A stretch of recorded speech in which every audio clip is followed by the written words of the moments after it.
Uma solução surpreendeu a fotógrafa e jornalista Jane Taylor. Com a ajuda da Força Aérea Real Jordaniana, Jane estava viajando por sobre o deserto quando viu uma faixa de fortes ou castelos romanos. Um em particular chamado Bakshir tirou seu fôlego. E a primeira vez que vi esse castelo, o castelo de Bakshir, estava a caminho de Petra. Na verdade, não vinha para fotografar nada por aqui. Não havia nada em volta daquele ponto de um castelo e nos aproximamos, quando pudemos ver as torres e parte de suas ruínas.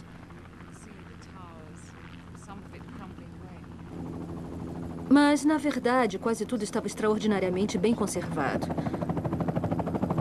Quando se vê um forte no meio do nada, ficamos pensando por que foram colocá-lo bem ali.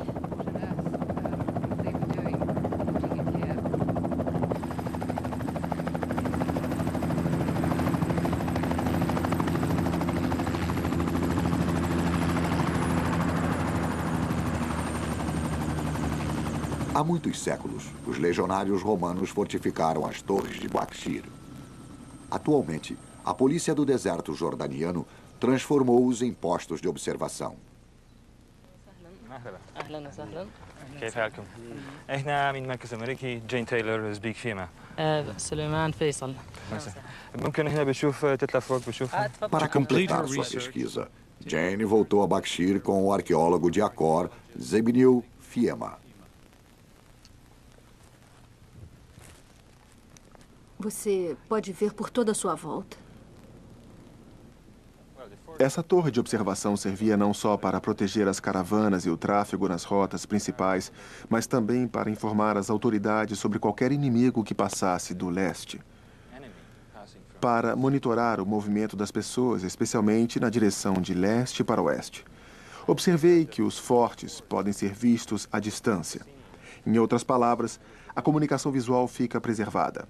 Ali adiante existe um forte, o nosso, e quando se vai mais para o sul, existe outro. Há também um forte lá em cima, e todos os fortes e torres de observação podem comunicar-se com relativa facilidade. Construindo seus fortes em uma linha direta de visão, os romanos criaram um maravilhoso sistema de aviso.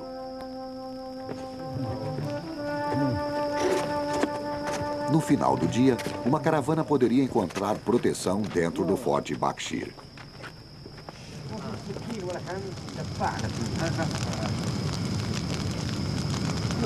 Muito antes do sol nascer, os viajantes poderiam saber se seria seguro continuar a viagem.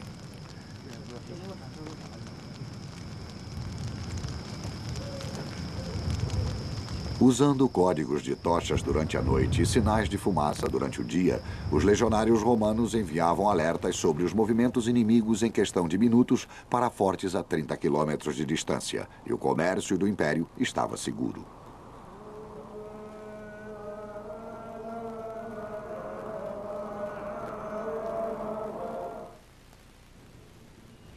Aqui, um exército construído para a batalha tornou-se um exército de ocupação.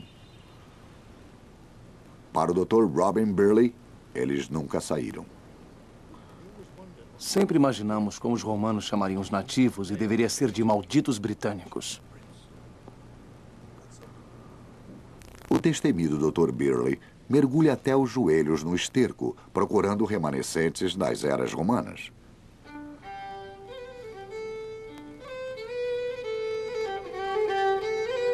Burley volta para casa levando presentes para sua mulher e parceira, Patrícia.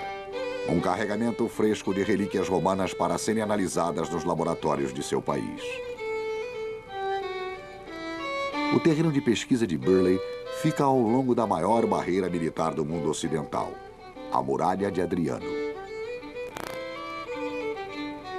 Demarcando o extremo norte do Império Romano, ela percorre 53 quilômetros desde o estuário do Tâmisa até o Mar da Irlanda.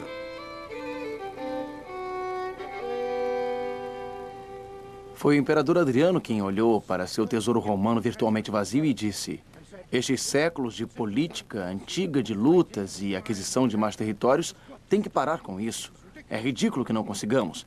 E assim por toda a parte do Jordão no leste, chegando até aqui na Muralha de Adriano, no noroeste, ele disse: fronteiras, fronteiras permanentes têm que ser construídas. Ele fez isso por 2 motivos. Primeiro, para dizer à oposição, os bárbaros, que era aqui que Roma iria parar. Não haveria mais lutas e também foi para assegurar que seu exército ficasse ocupado o maior tempo possível, porque um grande exército sem batalhas torna-se perigoso. Acontece que quando o exército já estava na ocupação desta área por 40 anos e os soldados devem ter pensado, por que estamos nos preocupando com isto? Não se pode trazer um exército para o centro daqui. Só existem pântanos por uns 70, 80 quilômetros até o norte. Mas o imperador tinha dito, construam. E eles construíram.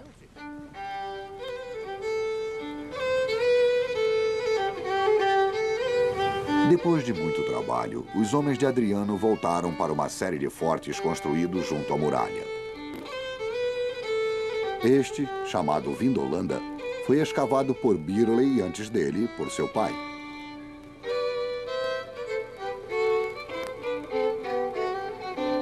Em 1973, quando escavava uma seção norte do forte, Burleigh fez uma descoberta milagrosa.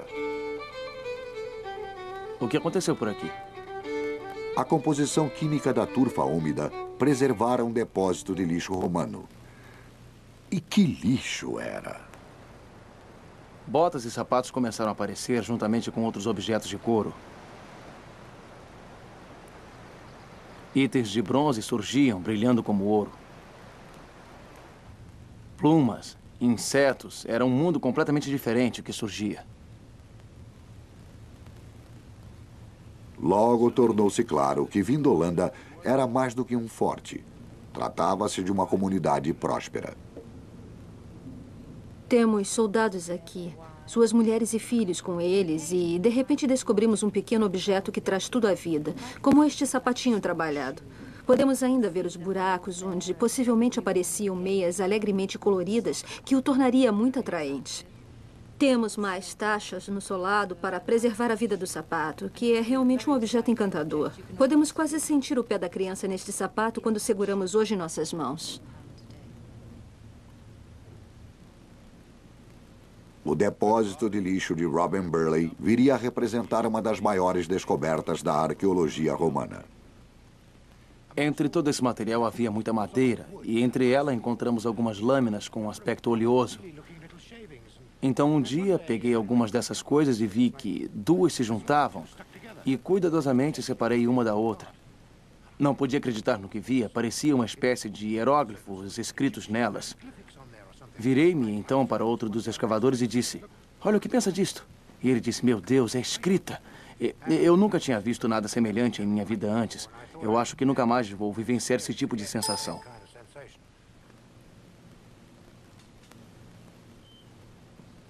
Uma universidade local forneceu fotografia de raios infravermelho. Burleigh logo descobriu que seu depósito de lixo incluía uma caixa postal romana. Escrita em latim, em lascas de madeira, ali estavam cartas do passado. Esperávamos grandes informações militares e foi difícil traduzir. Mais tarde descobrimos que diziam: lembranças para todos. Estou lhe mandando um presente. São umas meias, sapatos e uma subglária. Eu não sabia o que significava subglária. Procuramos no dicionário e vimos que era cueca. E pensamos, meu Deus, o senhor sabe que isto representa uma grande decepção, mas de alguma forma foi muito adequado que a primeira mensagem fosse alguma coisa profundamente pessoal e particular. Não um tipo de mensagem que ficaria para a história, mas que serviu para apresentarmos ao povo comum de Vindolanda.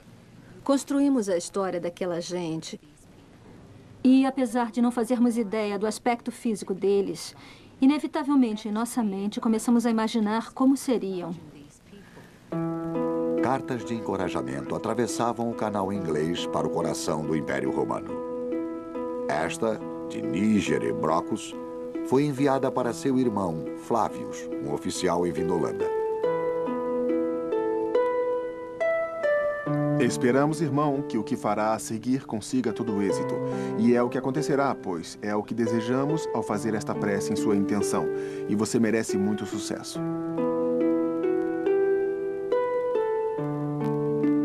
Uma carta de um soldado prova que havia um sistema de justiça militar até mesmo nos limites do Império. Imploro que não permita que eu, uma pessoa inocente, seja surrado com varas. Sou um homem inocente e não devo ser tratado dessa maneira, seja por que crime for. Mas a mais tocante de todas, talvez seja esta carta de uma esposa de um soldado para outra. Cláudio Severa para Erlepadina. Estou enviando este convite para que nos visite no dia 11 de setembro, dia de meu aniversário, para que meu dia se torne mais alegre com a sua presença. Espero por você, irmã. Até lá, minha querida. Se não soubéssemos de onde veio esse documento, pensaríamos tratar-se de uma carta entre duas aristocratas de Roma para a cidade vizinha. E, na realidade, esta carta foi escrita em território recém-conquistado, no fim da Terra, até onde os romanos a conheciam, no ano 100 depois de Cristo. Não se poderia esperar que tal tipo de sociedade pudesse já ter sido estabelecida logo depois da conquista. E cartas enviadas em outra era foram finalmente entregues. Antes tarde do que nunca.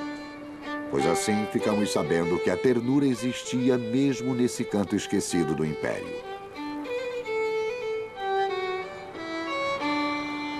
Do Jordão até a muralha de Adriano, os sacrifícios das famílias militares permitiam que centenas de cidades romanas crescessem e prosperassem.